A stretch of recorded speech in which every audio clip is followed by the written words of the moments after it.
This is the second of the series of in foreign, the quest for the meaning of life.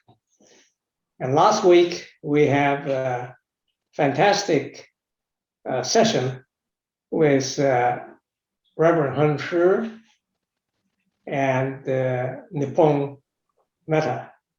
And I would like to summarize just in one slide what they have talked a little bit, and then we go to open up for tonight's discussion.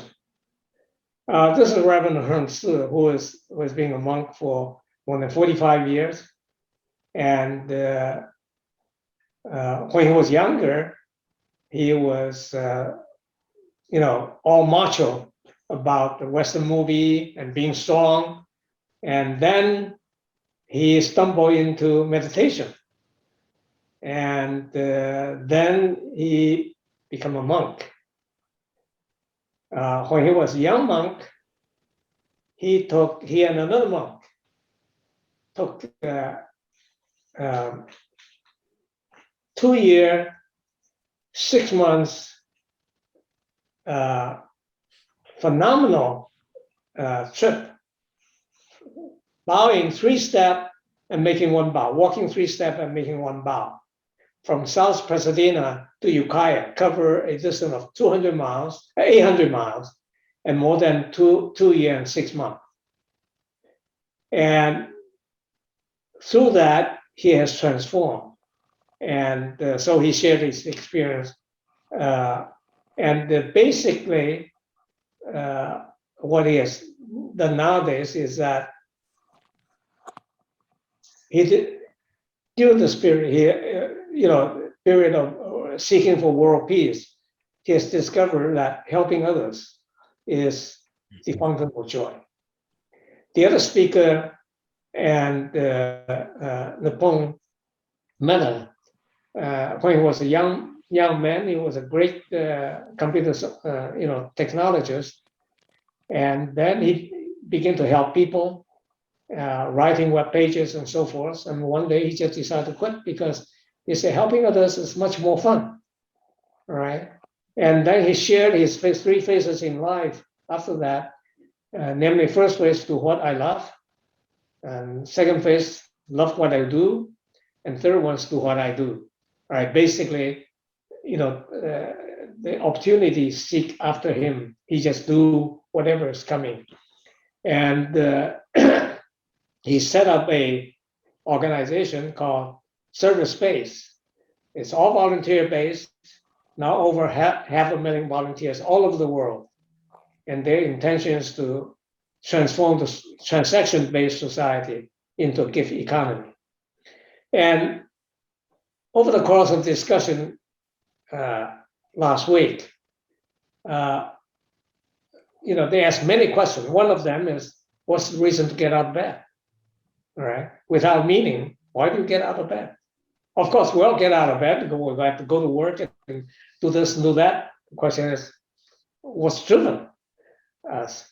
And what they have come together is that in their quest for the meaning during this journey, long and younger, 45 years and 20 years, and they come to the conclusion that what they are doing, the meaning is in harmony with the Tao. Basically, it's a shift of worldview from I to we. Well, this is a quote from Maryland's slogan many years ago. All right. So I will go through this 2 diagram, which is talking about our interconnectedness. The Tao diagram, of course, talk about you're in me and I'm in you. And this is a Buddhist called Indra's net, which is basically a diagram in which each jewel in the net reflects every other thing. It's a hologram because you take anything, cut it in half, it still contains the whole thing. All right, I won't go into the detail, but this is the summary of what these two outstanding speakers talked about last week. It is great pleasure to introduce the two outstanding speakers tonight. And Rabbi David Barron and Dr. Marilyn Slitz. And our translator to Chinese, Dr. Hua Yuan. And by the way, we have really a group of outstanding translators for this series. Rabbi David Barron is the rabbi of the largest arts and entertainment industry synagogue in the US, located in Beverly Hills. And by the way, he's also the New York Times best-selling author of the management lessons from Moses.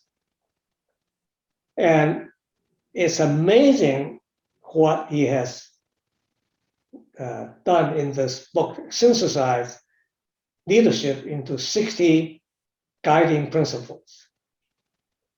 But the most wondrous thing about this book, at least from my viewpoint, is how a leader, the leadership of Moses is described in transforming a group of slaves into freedom fighters in the course of 40 years, during which time that Moses established laws, established everything, get the next generation ready, then send them into the promised land, where with the new leader. And he never entered the promised land. He stayed in Mount Sinai.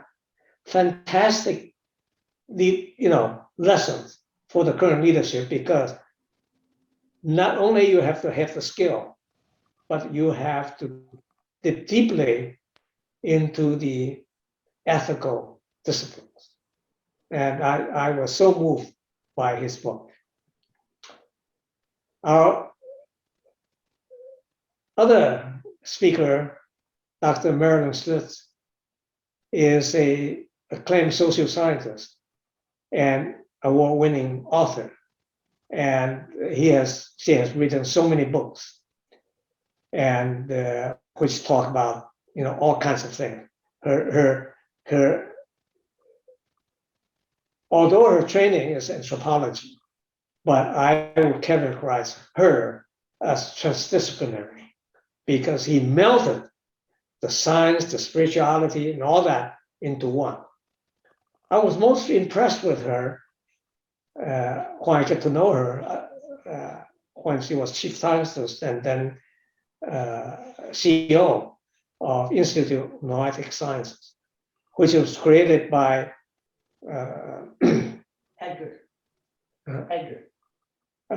Dr. Mitchell, who was the sixth man to walk on the moon. And when Dr. Mitchell come back from the moon to the Earth, circling around the Earth, he suddenly have a sort of an experience of enlightenment. And the experience is all in one and one in all. And he could not, as a physicist, he could not explain that phenomenon. So he began to study Indian texts and found out samadhi. He said, that's my experience. So he set up the institute to connect, to study science and consciousness. And that institute really flourished under the guidance of Marilyn, who have developed so many books, education program, outstanding research. And so that has really helped make that study flourish today. Almost everywhere you go, you find her touch in this field everywhere. So with that introduction, and I will suggest the format for this evening. That is that each speaker has 15 minutes to talk about their view about the quest for meaning. Right? And then we have 30 minutes Q&A where you two play ping pong. All right. And then we have 15 minutes and Q&A. So, and share.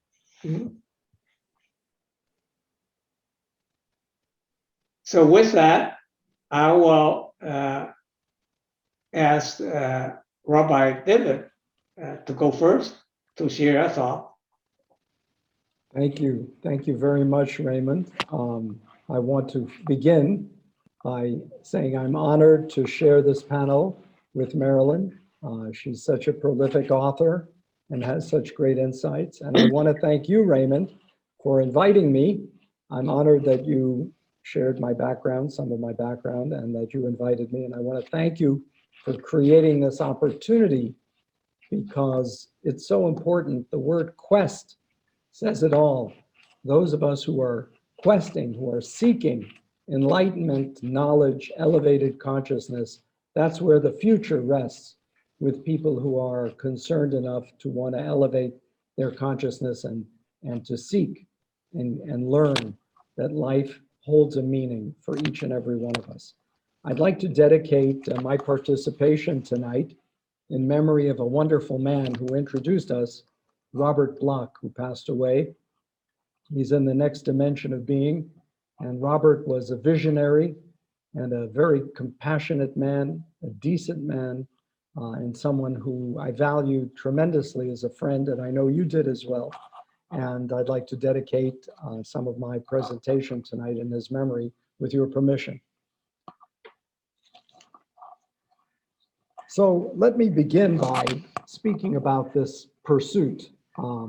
It's really interesting to be given an opportunity to speak about a subject like this, and the subject that intrigues all of us, those of us who aren't so addicted to our iPhone and to our technology that we don't take a moment to think about, well, why am I here? Where am I going? What do I hope to accomplish in my life? And is the accomplishment out there or inside of me? And for many people, sadly, the accomplishment is outside, not inside. And what I'd like to do is take a moment to talk about some of my experiences in this regard, because I'm a big believer that life is meant to be lived with others. We're realizing that in this pandemic environment more than ever, that while, yes, we have Zoom technology to allow us to hold a program of this nature, the truth is we hunger for human contact. We hunger for connection. A mask covers our face. What a tragedy. We want to see the expressions on our face, to be able to read one another, to learn if one of us may happen to be depressed or sad. And then we can respond by attempting to elevate that person's state of mind. I think that more than ever, especially during this time, we're reminded of our fragility as human beings and how important it is to live with others. In the Jewish tradition, there is a Hebrew word which means alive, and that word is chai. Chai means alive.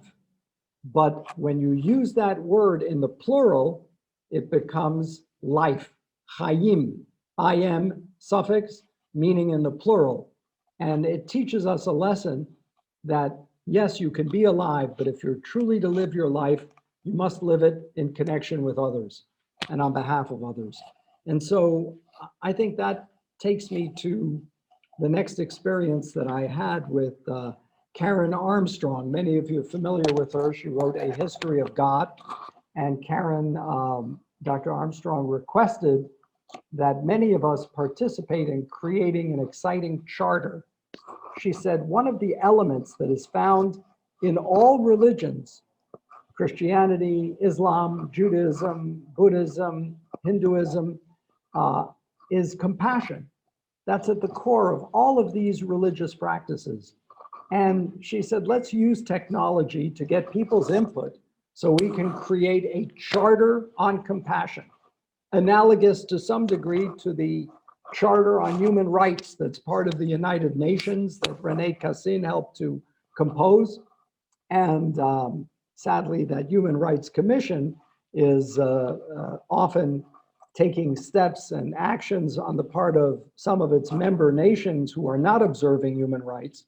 But the idea that we share this world with one another and that we have that element of compassion at the core of our religious practices.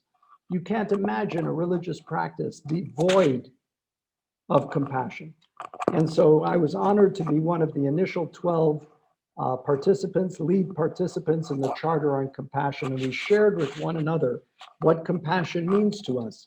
And then thousands, tens of thousands of people gave their input on compassion so we could create that Charter on Compassion that would live as a document that we can all look to express our common humanity. For me, this was a great deal of what the quest for the meaning of life is about, practicing compassion in our daily lives and understanding that without it, we have the conflict, we have the hatreds that Marilyn and I were briefly starting to look at prior to the beginning of the program. So I also wanted to acknowledge that for so many of us, compassion seems remote. Compassion seems distant. Compassion seems something that demands our attention during extreme moments. But the truth is, we can practice compassion in small ways constantly.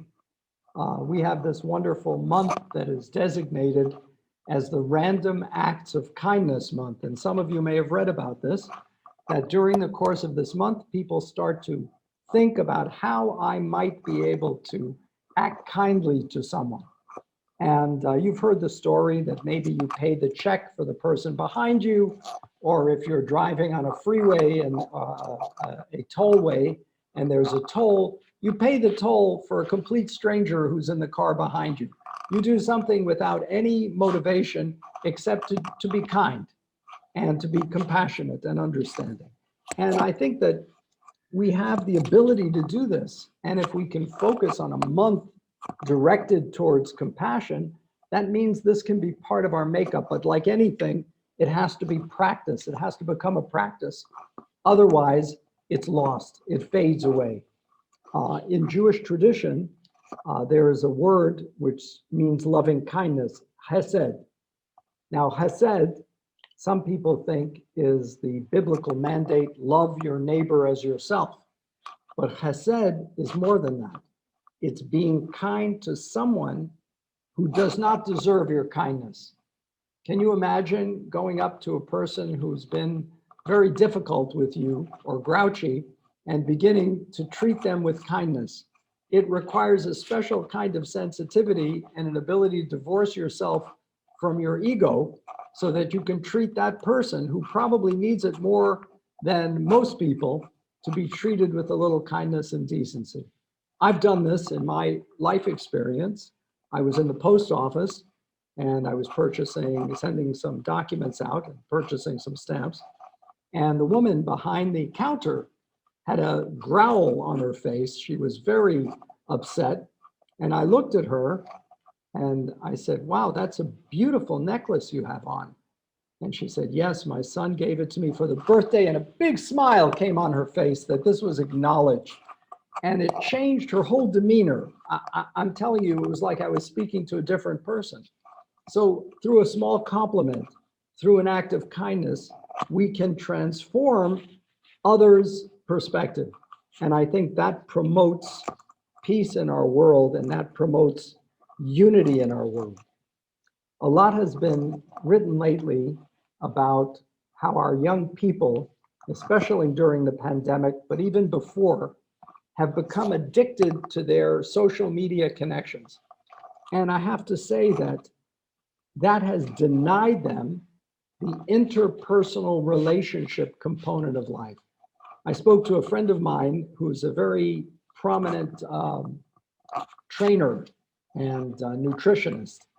and he has 2 young children, and he wants them to exercise and to eat healthfully.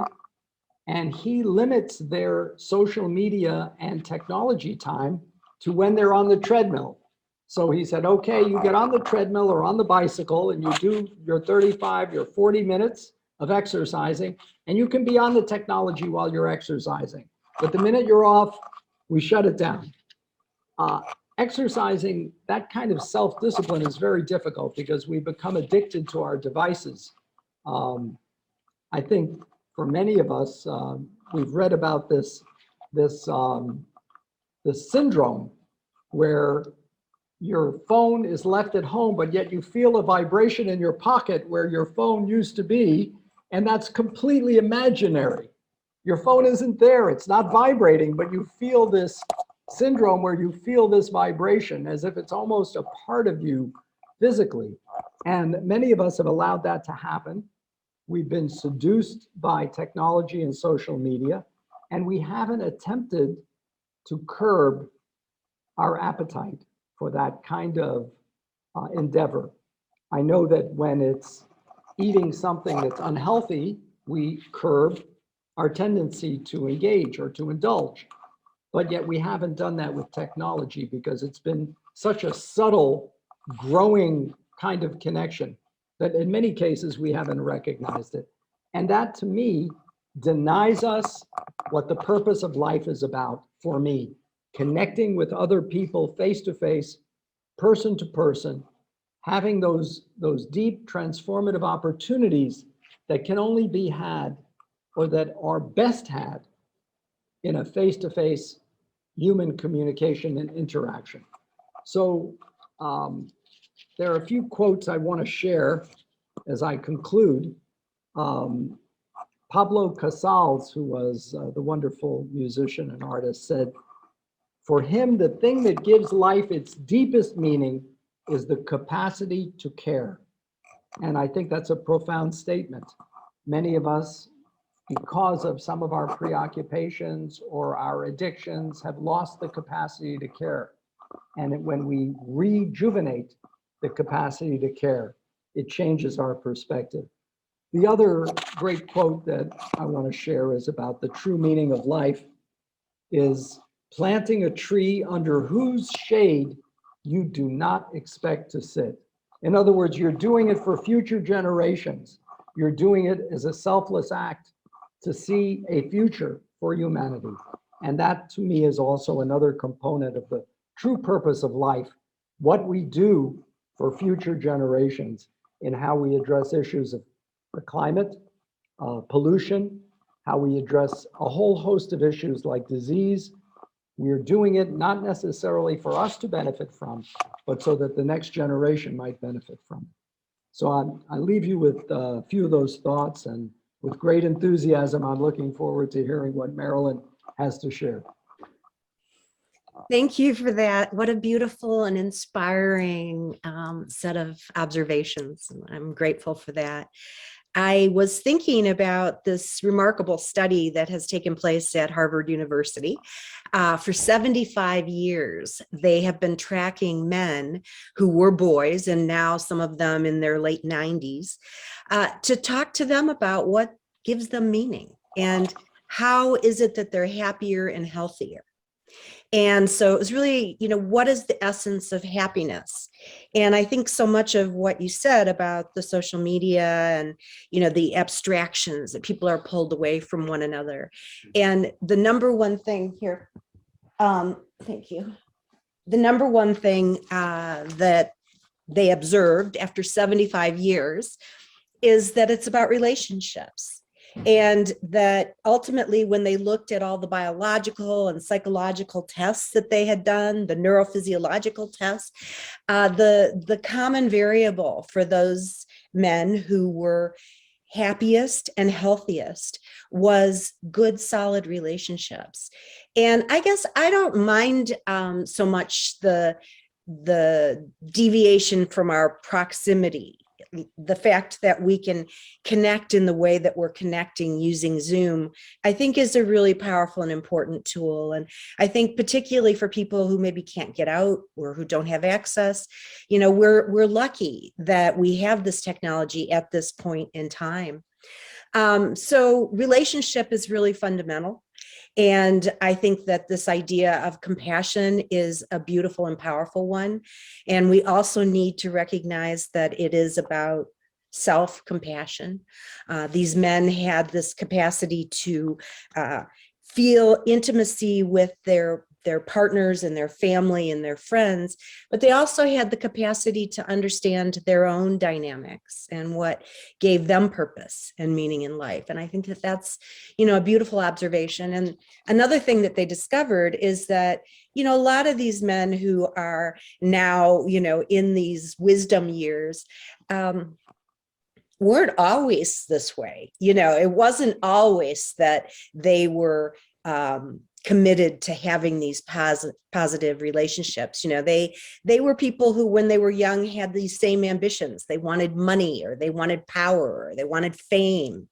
But as time went on and, their wisdom brain clicked in, it became clear that there was something more in terms of this quest for meaning in our lives. So I wanted to say that, and I wanted to also touch on this idea of what gets you out of bed in the morning. And I actually think about that quite a lot. And it's intention that directs us. And so what is intention? It is this direction towards something.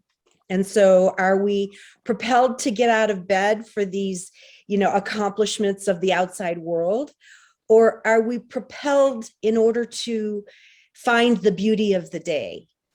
And these ideas and these insights don't always come naturally. We can learn them. So one of the things that I have been grateful to be involved in is a program looking at worldview transformation. And how is it that we can shift our perspective? How can we begin to see the world in a different way?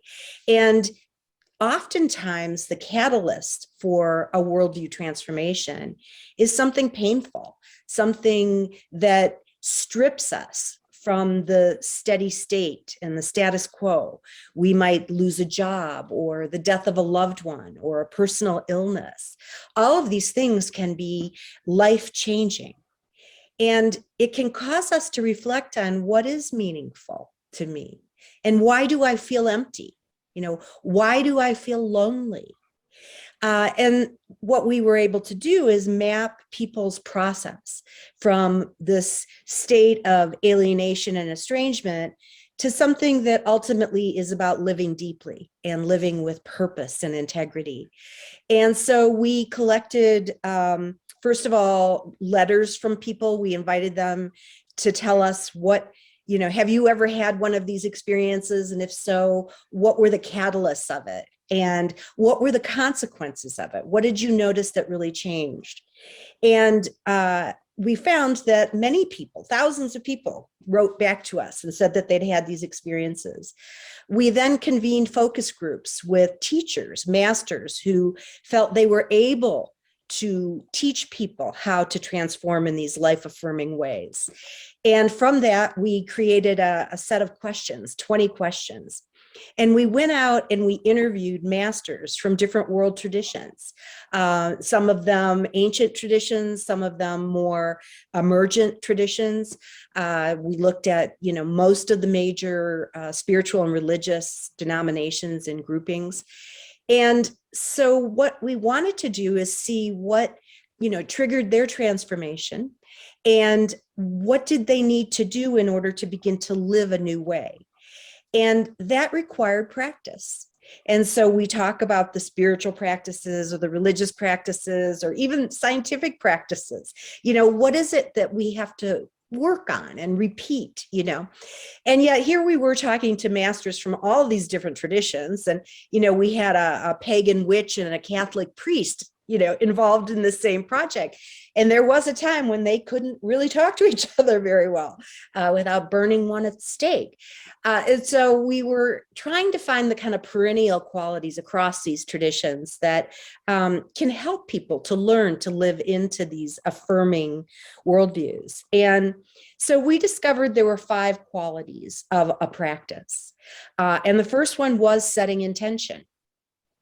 I hold this intention to, create a positive life path for myself, to be of service. But we know that the road to hell is paved with good intentions. And so that alone was not enough. The second principle that these different teachers shared with us was attention. So where do I place my attention? Is it on the glass half empty or the glass half full? Am I able to make choices about where I'm placing what I give priority to? So many of the spiritual and contemplative traditions really shift our attention from that outer world to our own inner experiences and beginning to really cultivate that awareness. One of the wonderful things in cognitive science now is this thing called inattentional blindness. And that is that our culture primes us to pay attention to certain things, like how much money we have, or what kind of car we drive, or, what neighborhood we live in, whatever that is. And yet, when we start to begin to really question this quest for the meaning of life, it begins to shift where we place our attention. And so we can begin to see things in a new way. So that was the second principle. The third was repetition. So just like if you go to the gym and you're working on a particular muscle group and trying to really get into shape, whether or not you're listening to your social media. And it's about developing new habits and new ways of defaulting.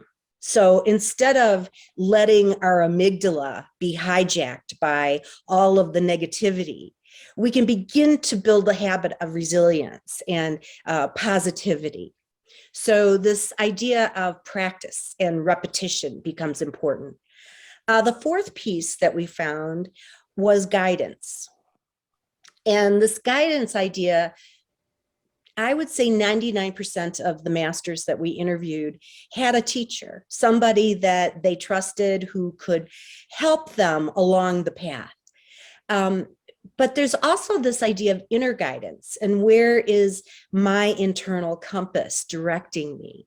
And so learning to listen and really refine our capacity to trust our own interiority and to know what's right. What are our values? What are our morals? Where are our ethics? What constitutes beauty in our lives?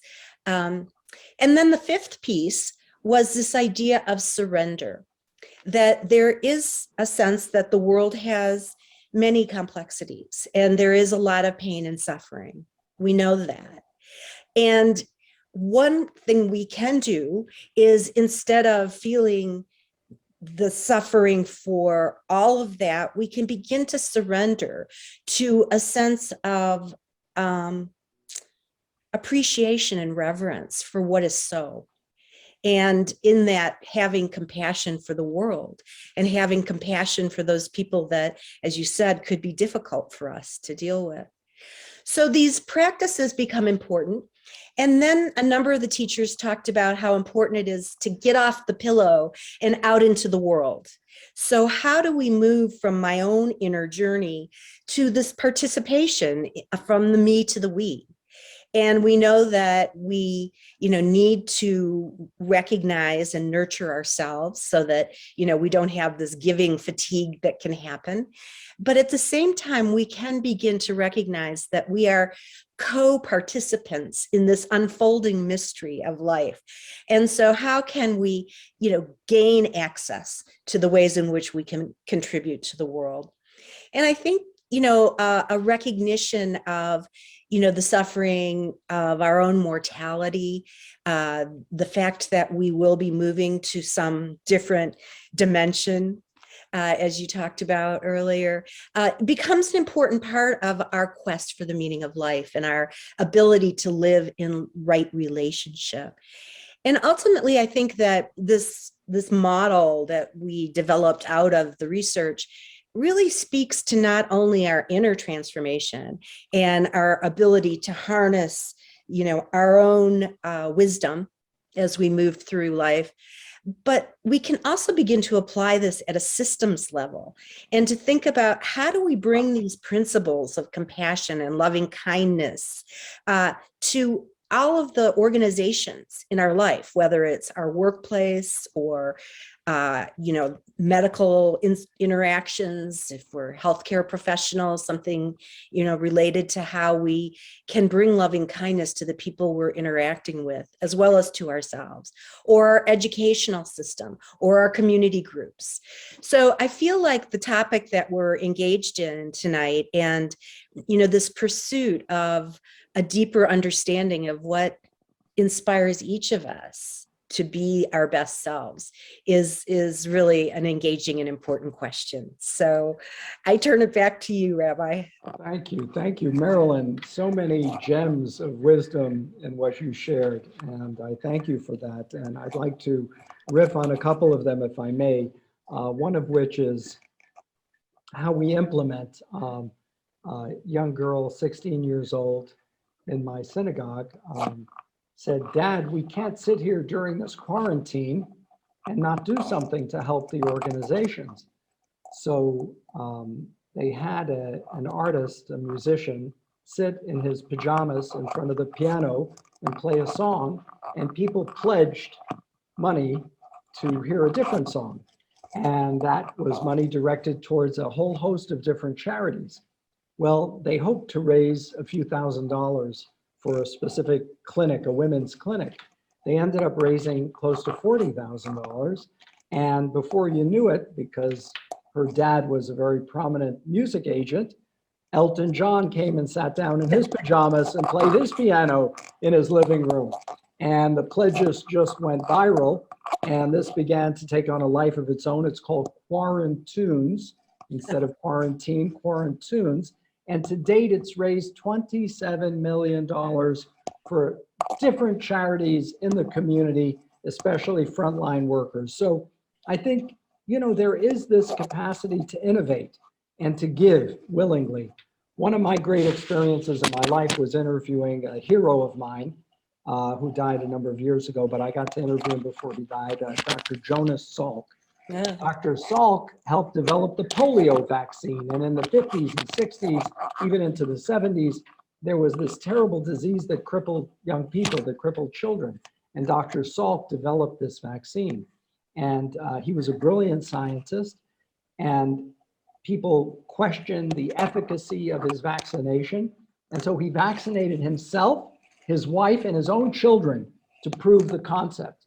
And then at the end of it all, he gave this vaccine away. You think about Pfizer and Moderna and the kinds of billions of dollars they're going to be making from distributing this vaccine. Dr. Salk gave the polio vaccine away to humanity. He couldn't conceive of charging for it. That vaccine, I'm told by experts in that field, would be worth somewhere between $7 and $8 billion by today's standards. But Dr. Salk wouldn't hear of it. He simply gave it away. And I think at the end of life, you want to be judged by what you've done, what you did without an expectation, selflessly, not just for yourself and your family, but for others. There was this Korean pastor who came up with this really interesting idea about end of life. And it had to do with what people are going to say about you at your funeral. And so he experimented. He brought a coffin into the church and he had different people lie down in the coffin. And he did a mock funeral where people spoke about the alleged deceased. And they got to hear what people were saying about them. And in many cases, they recognized that they hadn't accomplished enough of what they truly wanted to accomplish in their life. And it was transformative. It changed their whole perspective, much in the way that you described, that sometimes an experience of pain or loss can transform you in ways that you might not otherwise choose to pursue. So I think that there's a lot of truth to that, and there's also truth to being thankful for the gifts that we have.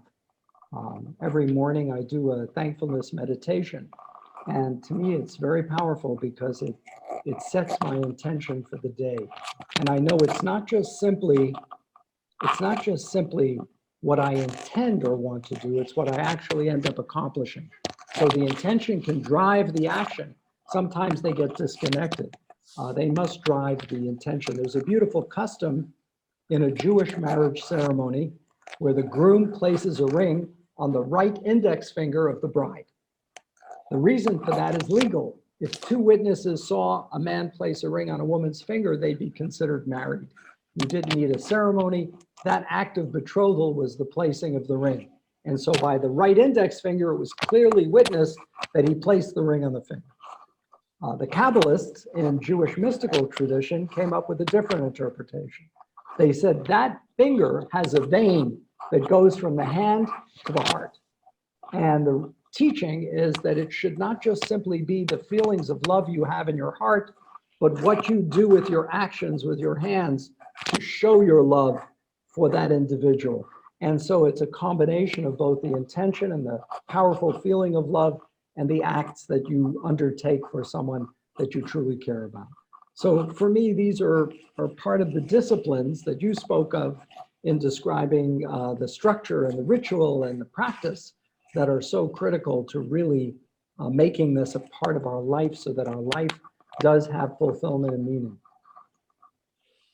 It's one of the things I love about Judaism is the service orientation of the teaching and the child rearing and coming into a life where you know that it's about something bigger than yourself.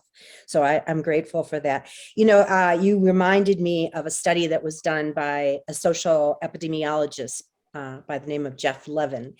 And Jeff had been quite successful in getting big grants to do research on the health effects of religiosity.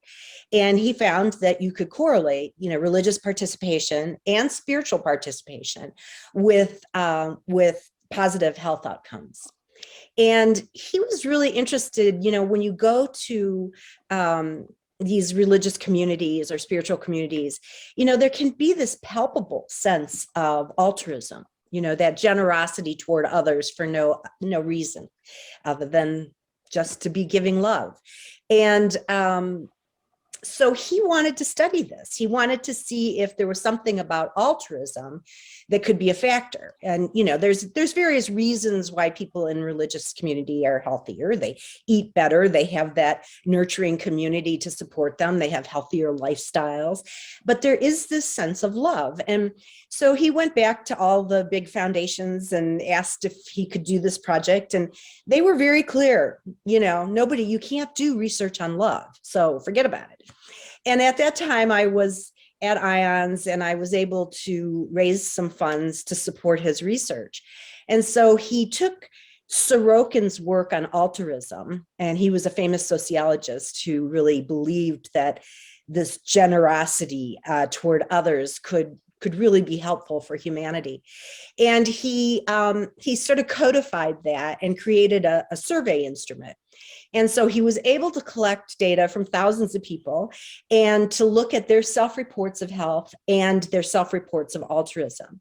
And he found, in fact, that it correlated. So I always thought it was a really kind of revolutionary study in the sense that you might not change people's behaviors for the right reason, but if you get them to sort of fake it till you make it, and they start realizing that, if I'm generous to someone else, maybe it's going to support me, and then those karmic wheel get to build. Exactly. So it's fascinating. And I think these virtues, altruism, gratefulness, forgiveness, compassion, are all so fundamental to how we can grow into a more trusting, compassionate, loving civilization. I think self-love is a great component of that. One of the things that I'm working on now is a new book and a seminar called Midnight Confession and Correction. And the idea that you release things from your past that may have held you back from achieving your goals in life, traumatic events, but also just emotional setbacks. And by confessing them and expressing them and releasing them, you begin to take those first steps towards self-love, which has often been tied up with the denial of self-love because of some stain that you perceive or that was foisted on you. And I think self-love is the beginning. The Hebrew word for peace is shalom, but shalom doesn't really mean peace. Shalom means wholeness, comes from the root shalem, which means when you've integrated all the parts of yourself, the light side, the dark side, the entire total corpus of the person, united, complete, you're able to project love and take actions of love towards others. So I feel that self-love is one of the primary first steps that one must take towards achieving a fulfillment in life's purpose. Are we going to take some questions, Marilyn? What do you think? Should we have we hit the time slot? Raymond, you can guide us on this. I did want to say, you and I have walked such similar paths. It's amazing. So I interviewed Jonas Salk. Wonderful, amazing experience. Yeah, many moons ago. It was back when I was in Texas, and truly brilliant. And it kind of raises another point, which is generativity and creativity. I feel like that's part of the quest for the meaning of life. I think having that ability to see the creative in nature, feel the creativity in our own, desire to produce something new that could benefit the world. And I think those are very great intentions for getting us out of bed in the morning. Raymond? This is wonderful, but I'd like to get back to the one thing that the rabbi mentioned about is doing a ceremony for passing away, right? Have people living in the casket. And I remember there's a famous book called The Tuesdays with Maury. Tuesdays with Maury, yes. In which he did this, he wanted to have ceremony about his passing while he's alive. Right. And I wonder what, Marilyn, your book does make life possible. How does that implicate in this particular sense? Well, I believe fundamentally that it is this fear of our own mortality that leads to a lot of the aberrant behaviors. So, our sense of otherness. So we project on people who are different from us. And a lot of that comes from what is this idea of terror management, or our awareness of our own mortality that then triggers us to, if we don't have the right context, be very aggressive and hostile toward others. So I think, cultivating death awareness and creating conversations around it. We interviewed a Sufi master for the Death Makes Life Possible project, and they do a similar thing. They go to the cemeteries and they lay down next to the burial sites, and they envision, their own bodies decaying. And so it's I think there are some perennial aspects to these kinds of death awareness practices that can be very helpful. One of my favorite quotes I'd like to share. It's from the poet Ralph Waldo Emerson, who wrote a piece on success. And we often think of success as being out there, that we achieve it in a grand, large way.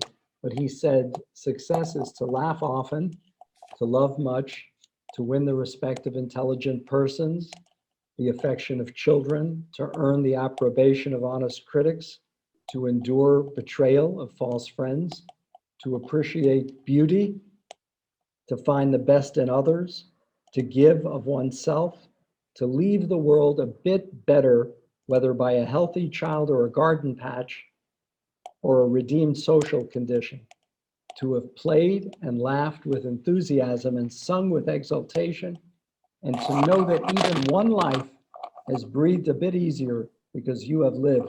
This is to have succeeded in life. And I think that's a powerful statement about how the opportunity for finding meaning in life and living a successful life is right before us.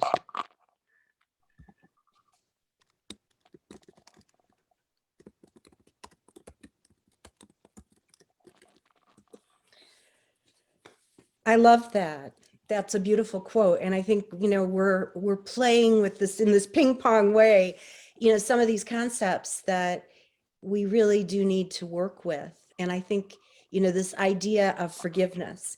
I have a good friend, Azim Kamisa, who lost his son, who was, getting ready to go to college. He was a bright, shining light.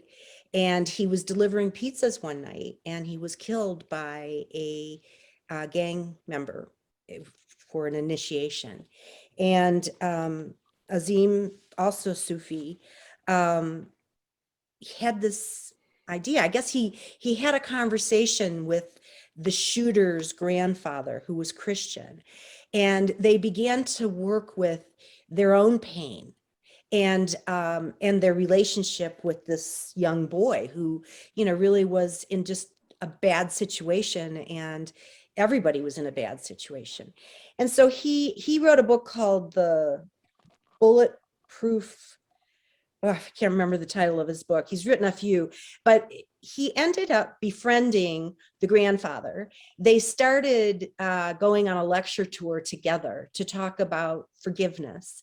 And he befriended the shooter, who was then in prison and has been in prison for 20 years. He's just gotten out this past year.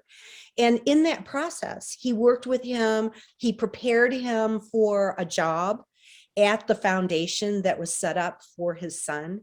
And I think that that's just a brilliant example of transformation and how we can bring these principles of our spirituality into those, trenches of pain and suffering. Forgiveness is so powerful. I attended a forgiveness conference in Tiburon, where they held each year a seminar to deal with both the study of forgiveness, which was happening at Stanford University, which has an entire study of forgiveness. Dr. Fred Luskin runs that program. And they had exemplars, people whose life had been powerfully affected by forgiving. And one of them, I'll never forget her, was this woman, Abelina. She and her husband were new immigrants to the United States. He was a gardener. She started taking her real estate license, became wildly successful, selling homes in Northern California and Novato. And the husband came in one day extremely jealous of her and shot her numerous times. They airlifted her to the hospital, and the doctor said, all these spinal injuries, you'll never be able to move your hands or legs again. You'll never be able to feed yourself again. And Abelina described how one night in the hospital, she had a dream. And the dream was that her husband threw himself at her feet, kissed her feet, and begged her to forgive him. And she forgave him.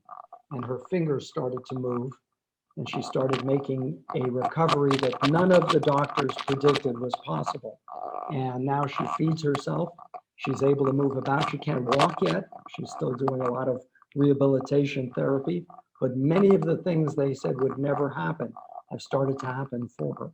So powerful is that forgiveness. And, I concur with you on that. Raymond, I think we need to take some questions because time is growing short. Yeah, any question?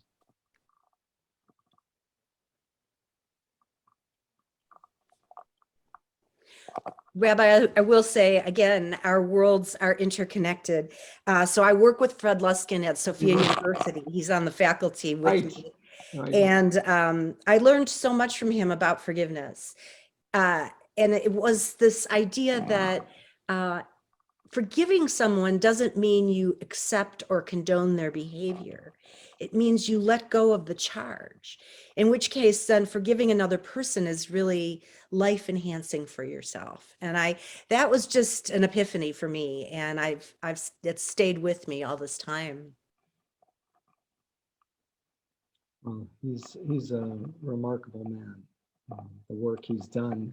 And he studied the mind-body connection between forgiveness and the impact on the release of certain endorphins, the release of certain chemicals in the body. And these studies were done over a period of 10 years, so it's quite a corpus of scientific data on the power of forgiveness. So there's one more piece to, he did a project with women in Northern Ireland who had Yes. lost their children from Both violence. Catholic and Protestant, yes, Yeah, Catholic and Protestant. Catholic and Protestant. So your earplugs, I think, are causing some crackling on the line, just so you know. Anyway, he brought these women in to the lab at Stanford, and they went through this emotional intelligence training, and they really were able to build a relationship across these different religions and worldviews. And then they went home. And when they got home, their communities didn't want to forgive. Correct. And I think that's also one of those enlightened, observations that we are embedded, and so we can begin to shift our own awareness, but it often requires that we shift our community as well so that we are supported in this exploration. It takes one enlightened person, one person who's transformed in this way to have an impact. And look at what Raymond has done by calling us together to go on this quest. And that, I hope, will raise the level of enlightenment among all of the participants in this program. So I thank you, Raymond, for your effort. And here are a couple questions. First one is, I would like to ask our two honorable speakers, what are your tips on combating compassion fatigue? That's an interesting question. Well, sometimes one has to take a break. I think this is part of the move from the me to the we, is you have to have right balance. So it's not as though that means that I'm going to give up my own healing journey or my own self-preservation. I have to take care and nurture myself in order to be able to really engage in the world. So I think the first thing is that, and then, recognizing that I interviewed all these nurses about this compassion fatigue, and we talked about what were some little things you could do. And, they stash little candies or little nutrition bars in places so that when they're racing from one side to the other, they could take care of making sure they have something to eat. Just little things like that. Or one doctor told me after seeing a client, he'll blow up a balloon and then let it go. And that allows him to sort of purge the previous and then be fully present for the next patient. Little things can go a long way. I would concur with that completely, but also I'd add, look at the source of your compassion fatigue and try to analyze exactly what it is so that you can modify it and you can regulate it in terms of the actions you're taking. If you're caring for an elderly parent and you're doing it alone 12 hours a day, you need to look at how that's unacceptable level of care, and that no human being, no Superman is capable of doing that, or Superwoman. So you need to think about how you engage others to help you in that process so you can take the break you need. So analyze and look at what is the source of that fatigue. Well, here's another question. I would like to learn more about the surrender aspect of the 5 main qualities of masters. That's a great question. I think it is the work. And, we can have our intention and be directed. And then it's like, well, I'm going to surrender right now. And then the next intention comes up and I start to pursue that. And I ping pong through my intentions. And so I think the work is really on surrender and how we can cultivate that sense of perfection in the moment.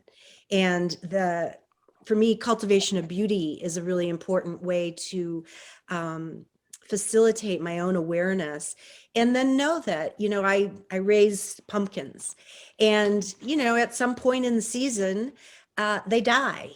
And one day I went out and I had taken an old rotting pumpkin and put it in a wine barrel, and I just put it there. I wasn't intending anything. And I went out and it was filled with all these little baby pumpkin plants. And so there was this regenerative nature of the life cycle that came when, there was an end, and the end was appropriate, and then the life bubbled up. So surrender is a practice, and I think it's the one that for myself is one of the hardest to work on, and also one of the most gratifying when we achieve it. Well, last week, one of our speakers, Napone, talked about his journey. He talked about 3 phases of his life. One is do what I love to do. Second phase is I love what I do. The third phase is I do what I do.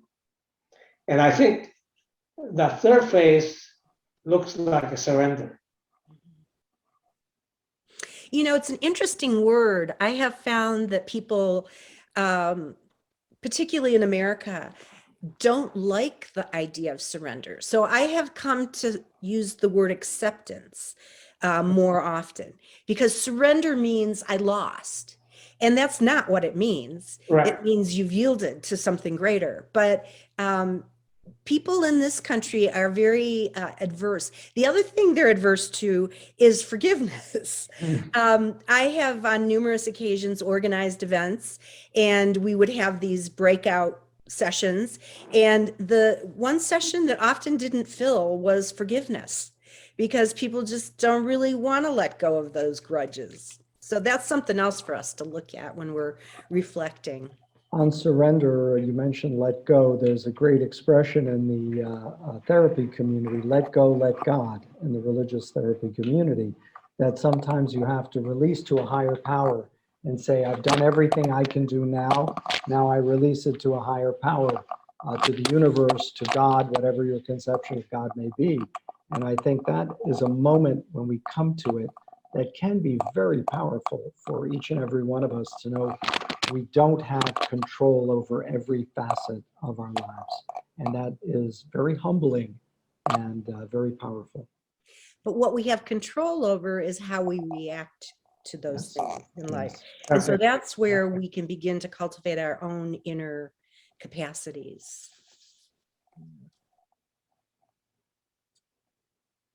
Oh, I have a comment here from David Block. David, would you share your comment openly?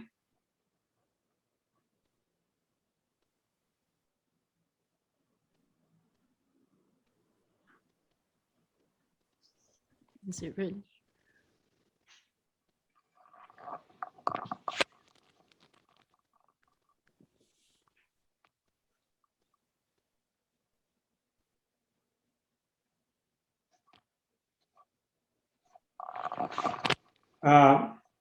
David, would you share it yourself? Who do you want him to talk to? Which person you want to? Oh, David Block. He said cannot. Can you unmute him? Unmute him. David Black. Block, B-L-O-C-K. Okay, hold on. Is this Robert Block's son? Okay. Yes. Yeah, right. Try that now. Can you hear me now? Yeah. Yes. Yeah, we can hear you now. Hello, everyone. A great series. I very, very much enjoyed listening to that. And obviously, my father is at the forefront of my thoughts during this whole thing. And it reminded me this last part of it, lots of things. It's going to help me with the eulogy, quite frankly.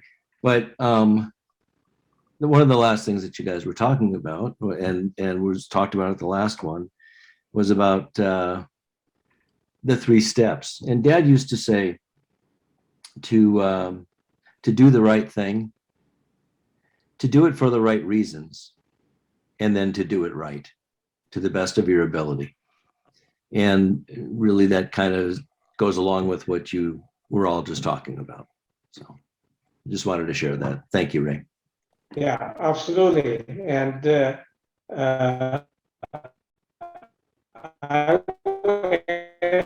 one more thing that you're testing, do it right and change, prepare for change before it's necessary. I mean, That's a good addition. You're absolutely right. And change is changing faster than anything. I like to share that Block is just a wonderful, great friend and inspiration for me. And he has, in his lifetime, he has more than 150 US international patents covering all kinds of fields.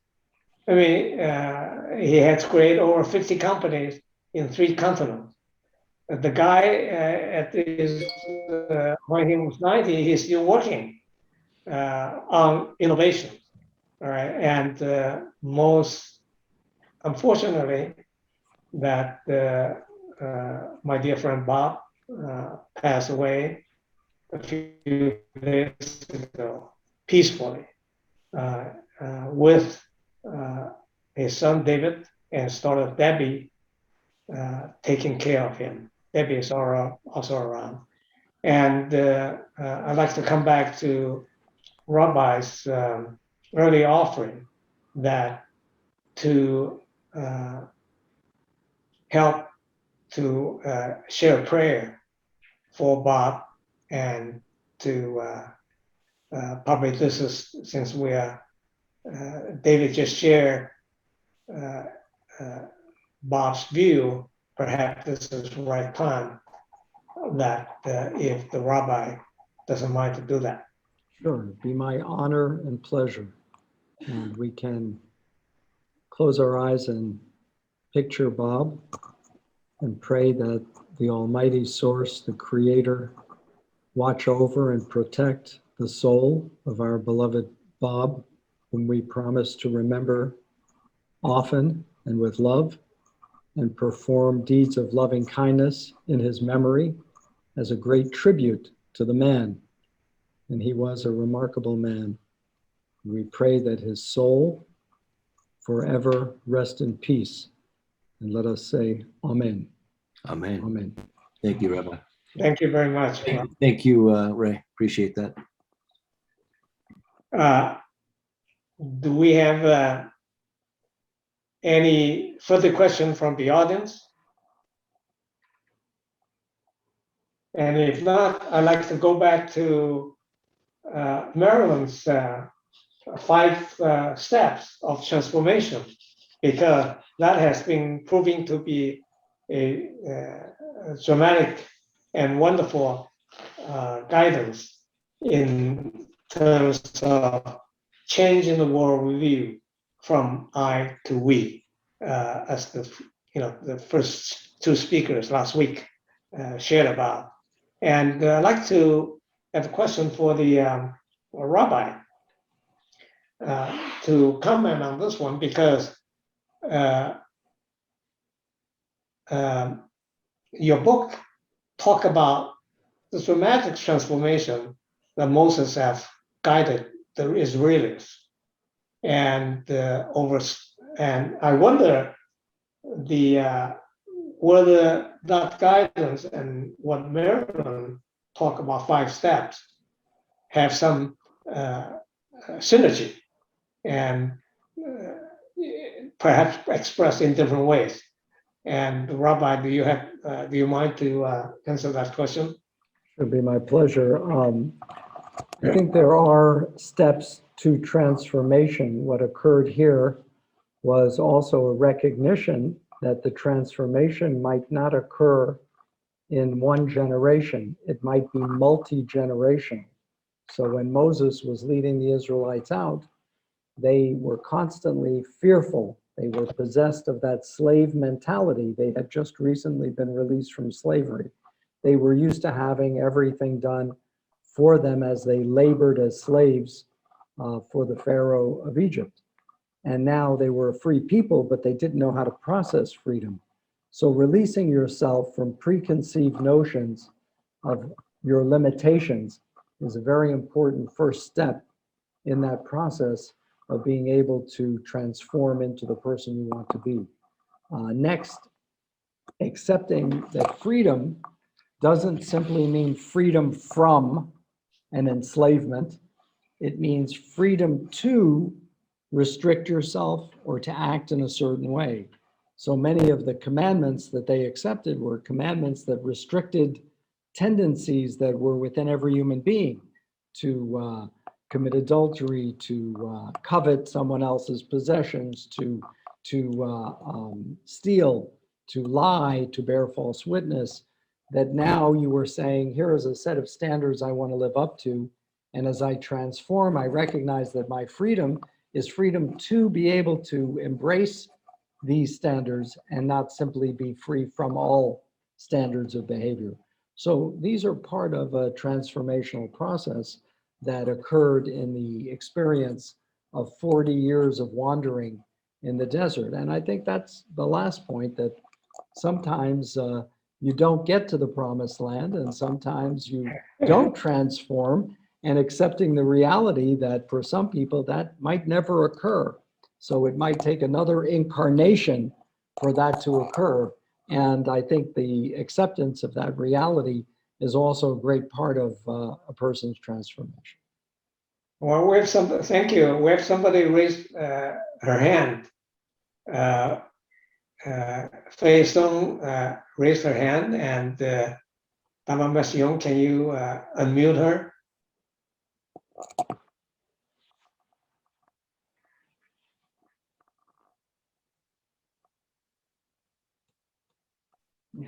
No question. Yeah. Hello. Yes, go ahead. Thank you so much for all your talks. So I have some thinking recently. I will start it from my understanding. Please give me some guidance. So in my understanding, the myth edited our soul, and the technology edited our body. I already sent my thinking to our group chat to all the people so that everyone can know what I'm talking about. It's because like we have been talking about enlightenment and awakenings for so long time for human beings. There are still so many wars and bad things happens everywhere. So I have been thinking, what if the myth was wrong? Like, what if we actually consider we are human being, but not? We have the holiness, the divinity inside of us, like the Buddha said, everyone is a Buddha, or there's a Buddha hidden inside of us. Means this comes back to the promises who stolen the light from human being, and we start to cherish promises. But what about if we are the group of gods living in the heaven? This means the human being, the world now we are living actually were paradise, actually were heaven.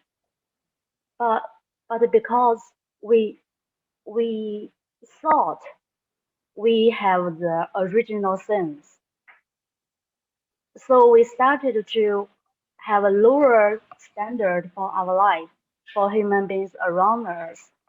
We started to look down to find the mistakes or the wrong side of human being, rather than to look up.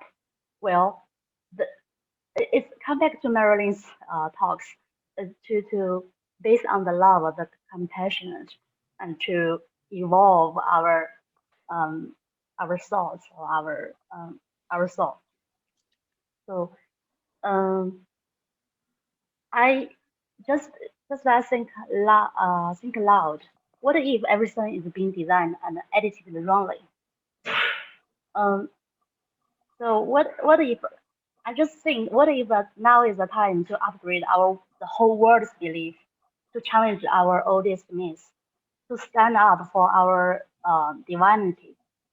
Because if we want to upgrade the whole human being's thinking level, you have to dig back to the oldest myths, to date back to the soul level, the collection of the whole world's collection soul level. Oh, thank you so much. So is that possible? It's a big challenge to the whole world's religion, but connected with Buddhism. I think that this is a beautiful point, and in particular, the idea of these myths. And I guess what I want to say is I think it's time for a new myth and a new story. And as we are developing all this understanding of the cosmos, and we're recognizing our prowess around technology, and we're also rediscovering the roots of our deep spirituality, that it's time to reframe the story in a way that I think is along the lines of the love and the divinity within. I'd also like to add that this concept of the universal soul is a very powerful concept, especially as we look at the macro and the micro. The micro, the DNA that we share with every other human being, and the macro, the fact that science now tells us, astrophysicists, that there are not billions of planets, there are hundreds of billions of planets in our universe. And we can't even begin to conceive of what is called an endless universe. So our recognition of our common humanity is very powerful right now. And I think that this can be a transformational component for all human beings of every ethnicity, of every race, of every group. We're all in this together as human beings, and we share this common DNA and this common recognition of how small we are in terms of the vast solar systems and universe itself. Well, thank you. And we have one more question. I think we have time is up. A question from Grace. Thank you for such a great and inspiring talk. Can you share where can we learn more about the compassion chapter that you mentioned? Oh yes, if you go to YouTube, or if you go to Charter on Compassion, it was a TED program, TED, Charter on Compassion. You will see all of the different religious leaders who gave their explanation of what compassion means in their faith tradition and to them. So go to Charter on Compassion, either on YouTube or TED, and you will find the charter itself. Well, if there's no other question, I think we are a few minutes over time. But overtime, but very good overtime. Really thank the two outstanding speakers of this evening, which shared tremendous inspirational stories and their insight for us, for all of us to learn in this very complicated and dynamic world. Thank you, Rabbi, and thank you, Marilyn. Thank you, all the audience. And I think before we leave, I'd like to ask Dharma Master Jin Yong to make a dedication of merit of this evening's talk. Do you want to announce the next talk? 2 weeks from today. Thank you. Good evening. Please go ahead. Yeah, we also have two outstanding speakers. Not next week, 2 weeks. 2 weeks. 2 weeks from today, we have two outstanding, and one is Naveen from Singapore, He is the head of 5th generation business, the oldest business in Singapore. But he is also the international director of the Contentment Foundation. And the other person is Dr. Fua Sobrino from Brazil. And he has done many, many things. But most importantly, since he's very young, he has been helping people throughout Brazil in little villages to big cities, helping poor people. He was instrumental in getting Brazil's national program on food security established. That means instead of Social Security, everybody has food. All right. So, so you're welcome to 2 weeks from now, today, the two wonderful speakers to talk about their quest for meaning of life.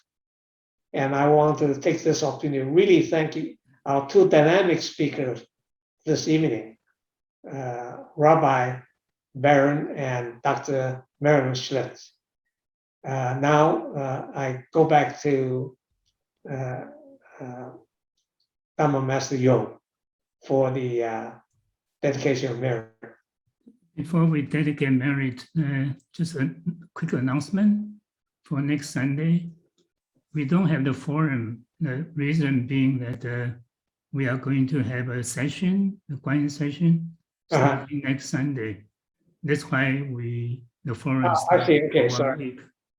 And we'll go back to our regular lecture series next Sunday.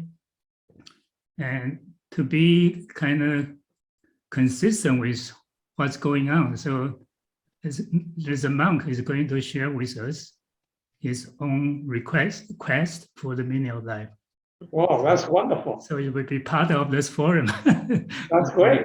So Yeah. it's the Zoom link will remain the same. I believe this link will remain the same. From now on, actually, we have a YouTube link. This is going to remain the same. Every week, it's going to be the same. So they will be more convenient for everyone. We found out the way to do that. So, and with that, we'll dedicate merit. And I think what we'll do is chant in Chinese, and there's an English translation there. So you can just read the English translation. 愿以自空的庄严佛净土，上报四重恩，下济三途苦。若有见闻者，悉发菩提心。 尽此一报身，同生极乐国。In respect to the Venerable Master,